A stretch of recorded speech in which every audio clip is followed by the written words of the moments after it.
Steve from the old Yorkshire Geek, and a bit more Star Wars news. We've just done a story about Rey, now we're doing about George Lucas, the man himself. This is from comicbook.com. So as usual, link will be in the description, and don't forget, like and subscribe, share the videos, drop a comment, hit the notification bell. I'm also on Rumble and Anchor.fm and Spotify and Amazon Music Podcasts and Google Podcasts. You can also find me on the social medias of Facebook, Twitter and Instagram. Links in the description, as are links for my books. Got them here. They're available on paperback and Kindle. First up, Mercury Rapids. Where are we? There we go. Quite a big thick book, that one. It's quite expensive in paperback form. I've tried lowering the price, but they won't let me. They won't let me with Amazon. It's available on Kindle, which is significantly cheaper. But a lot of people like a big thick, like a paper book to read. So that's that one. And there's that's a science fiction book, by the way, about UFOs and stuff like that. And also Silent Predator, which is a thin one, a novella, I suppose you'd call it. I don't even know how many pages it is. It's less than 100 pages. I think it's a 78, I think, on the... It's less than 100 pages. But that's a short horror novella about a big cat roaming around North Yorkshire. Bit of fun. Give it a whirl. Right. Star Wars. George Lucas considered making General Grievous a disguised Darth Maul. Audiences first met the villainous General Grievous in the animated Star Wars Clone Wars shorts, which took place after the live-action Star Wars Attack of the Clones and before Star Wars Revenge of the Sith. That was in the Genndy Tartakovsky cartoon, which were quite good. And while his live-action debut still kept his origins relatively mysterious, George Lucas reportedly considered making the villain be a revived Darth Maul. In Star Wars The Phantom Menace, Maul was split in half. It was split in half. He were cut in two at the waist. Split in half, like you'd think like vertically, wouldn't you? By Obi-Wan Kenobi's lightsaber. I think it was actually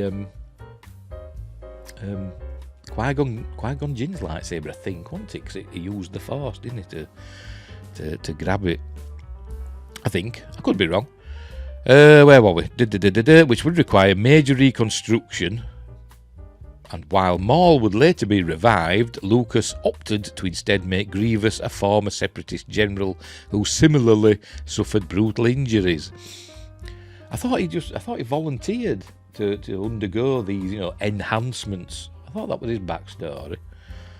Anyway, George was considering that Grievous was Maul behind the armour plate. Star Wars The Clone Wars Henry Gilroy writer shared with Slash Film. It made sense. He's cut in half and he's in this robot body or whatever. I'm glad that Grievous is his own thing anyway, but I thought it was interesting that the concept guys almost talked George into that.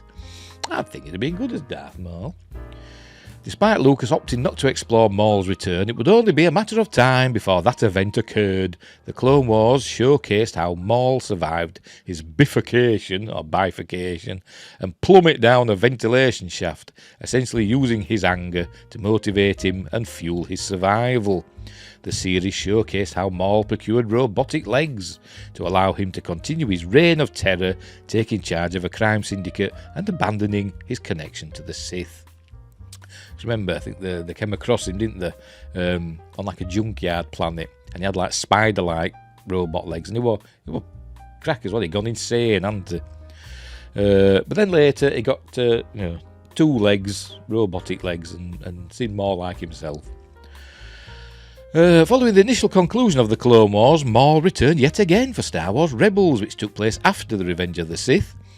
Maul had been driven mad with his anger and commitment to revenge against Obi-Wan, and with the pair eventually reuniting to finish their duel, in which Obi-Wan emerged victorious yet again, surprisingly quickly. Rebels wasn't the end for Maul either, as Phantom Menace actor Ray Park returned to the series for a brief scene in Solo: A Star Wars Story.